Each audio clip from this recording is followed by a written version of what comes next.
कहानी गायत्री मंत्र की उत्पत्ति। बहुत प्राचीन समय की बात है। भारत भूमि पर विश्वामित्र नाम के एक पराक्रमी राजा राज्य करते थे। वे युद्ध कला में निपुण थे और अपनी वीरता के लिए दूर दूर तक प्रसिद्ध थे। उन्होंने अपने बल, सेना और राज्य पर बहुत गर्व था। एक दिन शिकार करते करते वे महर्षि वशिष्ठ के आश्रम पहुँचे। आश्रम का वातावरण अत्यंत शांत था। पक्षियों का मधुर कलरव, बहती नदी और तप में लीन ऋषियों को देखकर राजा आश्चर्यचकित रह गए।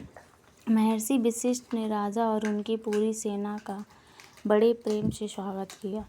थोड़ी ही देर में सभी के लिए स्वादिष्ट भोजन और आवश्यक वस्तुओं की व्यवस्था हो गई। राजा सोचने लगे कि एक साधारण आश्रम में इतनी बड़ी सेना के लिए भोजन कैसे तैयार हो गया। तब उन्हें पता चला कि वह एक दिव्य कामधेनु गाय की कृपा से संभव हुआ है। राजा के मन में उस गाय को अपने राज्य में ले जाने का विचार आया। उन्होंने महर्षि वशिष्ठ से कामधेनु मांगी, लेकिन महर्षि ने शांत स्वर में कहा, राजन, यह गाय आश्रम और धर्म कार्य के लिए है, इसे मैं नहीं दे सकता।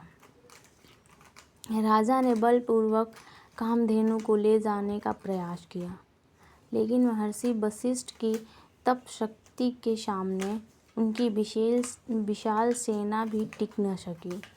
उस दिन विश्वामित्र को पहली बार एहसास हुआ कि आध्यात्मिक शक्ति राज शक्ति से कहीं अधिक महान होती है। यह घटना उनके जीवन का मोड़ बन गई। उन्होंने अपना राजपाट त्याग दिया और कठोर तपस्या करने निकल पड़े। वर्षों तक उन्होंने कठिन साधना की, अनेक परीक्षाएं झेली और अपने क्रोध, अहंकार और मोह पर विजय पाने का प्रयास किया।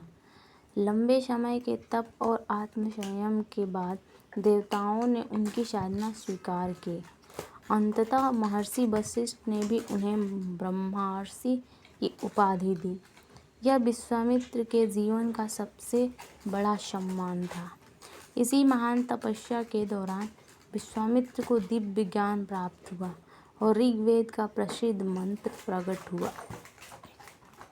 ओम भूर्भुवस्सुः तत्सवितुर्वरेण्यं भर्गो देवस्य धीमहि धियो यो नः प्रचोदयात्।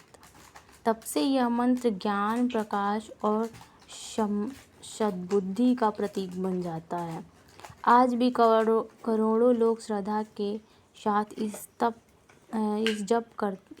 इसका जप करते हैं और इसे वैदिक परंपरा के सबसे पवित्र मंत्रों में गिना जाता है। शिक्षा सच्ची विजय और दूसरों को हराने में नहीं, बल्कि अपने अहंकार, क्रोध और अज्ञान पर विजय पाने में है। ज्ञान, तप और विनम्रता ही मनुष्य को वास्तव में महान बनाते हैं।